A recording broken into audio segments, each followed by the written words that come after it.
আসসালামু আলাইকুম। আশা করি সবাই ভালো আছেন। আলহামদুলিল্লাহ আমরা অনেক ভালো আছি। তো আজকে আপনাদের সাথে শেয়ার করবো তেলাপিয়া মাছ ভুনা করবো, টমেটো দিয়ে রান্না করবো আজকে, বা ভুনাও করতে পারেন। টমেটো দিয়ে সেটা করবো। মাছগুলো এখন আমি ভেজে নিচ্ছি। যেহেতু আমরা 3 জন মানুষ, 3 পিস মাছ নিলাম এই বেলার জন্য, আর বেগুন ভর্তা আর আলু ভর্তা করবো এই বেলা। তো দেখতে থাকেন।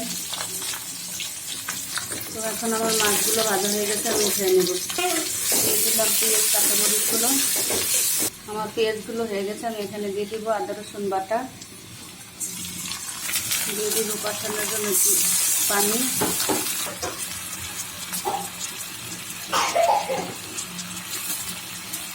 দিয়ে দিয়েছি লবণ, এখন দিয়ে দিব ধনিয়া আর জিরার গুঁড়ো একসাথে করা দিয়ে দিলাম, দিয়ে দিব মরিচের গুঁড়ো, দিয়ে দিলাম হলুদ গুঁড়ো। মশলাগুলো কষানো হোক। মশলাটা কষানো একটু দিয়ে দিব কেটে রাখা টমেটোগুলো নেড়ে চেড়ে তারপরে আমি ঝোল দিয়ে দিব। টমেটোগুলো কষানো হয়ে গেছে, ভেজে রাখা মাছগুলো দিয়ে দিব, একটু নেড়ে চেড়ে পরে ঝোল দিয়ে দিব। একটু নেড়ে চেড়ে নিয়েছি, এখন আমি ঝোল দিয়ে দিব।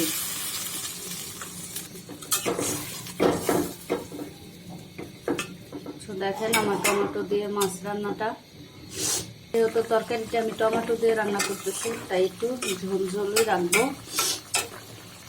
আমার তরকারিটা হয়ে গেছে, আমি একটু ঝোল ঝোলই রাখবো। টমেটো দিয়ে যেহেতু রান্না করতেছি, এরপর আমি দিয়ে দিব ধনেপাতা।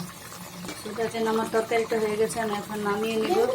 ভিডিওটা যদি ভালো লাগে আমার চ্যানেলটা সাবস্ক্রাইব করে লাইক দিয়ে কমেন্ট করে জানাবেন। আল্লাহ হাফেজ।